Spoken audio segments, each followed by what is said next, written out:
Окуган Каныбек кызы Жанар. Уильям Шекспир. Уильям Шекспир англиялык акын, драматург жана актер болгон.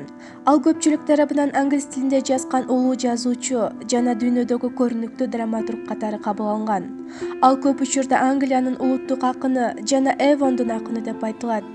Анын биздин күндөргө чейин сакталып калган эмгектерине, анын ичинде биргелешип аткарган иштери менен бирге 38 пьеса, 154 сонет, 2 узун баяндоо ырлары жана башка автордугу такталбаган бир нече ыр-саптар кирет. Анын пьесалары азыр колдонулган баардык чоң тилдерге которулуп, башка драматургдардын эмгектерине караганда көп жолу аткарылган.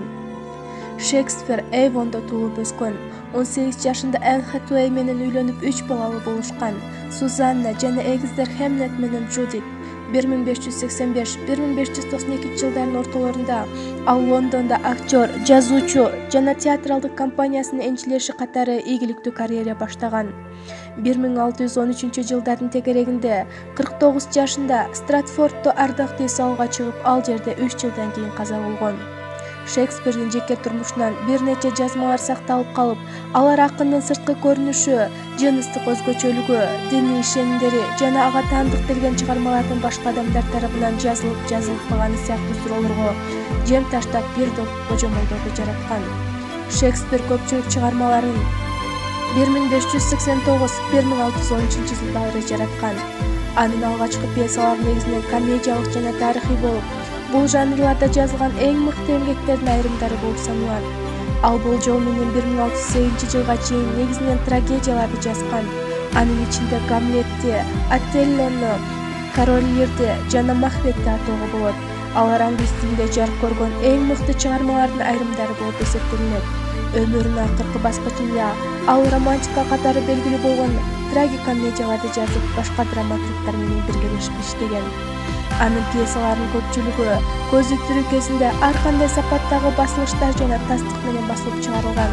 Бирок 1623 жылы Шекспирдин эки досу жана актер кесиптеши Жон Кемингес менен Генри Конден биринчи фолио аттуу бир топ жыйынтыкты бүтүп чыгарышкан.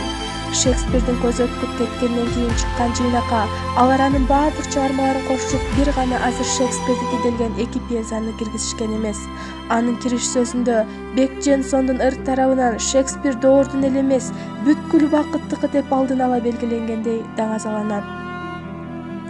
20 жана 21 кылымдарда анын эмгектери кайра-кайра ылайыкташтырылып, илимий жана аткаруу чөйрөлөрүндөгү жана кыймылдар тарабынан кайрадан ачылып чыгып турган.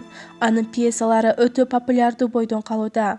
Ар дайым изилденип аткарылып, дүйнө жүзүндөгү ар кандай маданий жана саясий контексттерде кайрадан чечмеленип келет.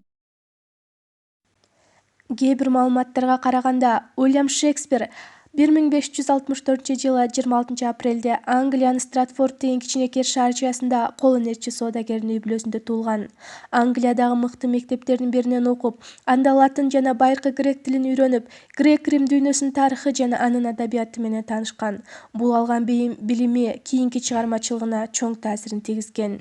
Жергиликтүү грамматикалык мектепте билим алган соң, Стратфордту таштап, Лондондогу Лорд Стрэндждин театр группасына кирип, адегенде атканына тазалагыч, андан соң театр жумушчусу, кийин эле ушул театрдын драматургу, режиссеру жана артисти болуп эмгектенген. Өзү иштеген театрда чыгармаларын өзү сахналаштырган. Шекспир орто кылымдагы кайра жаралуу доорунда жашап, жүздөгөн пьесаларды жазган. Бирок ушул кезге чейин сакталып калганы 40 гана чыгарма.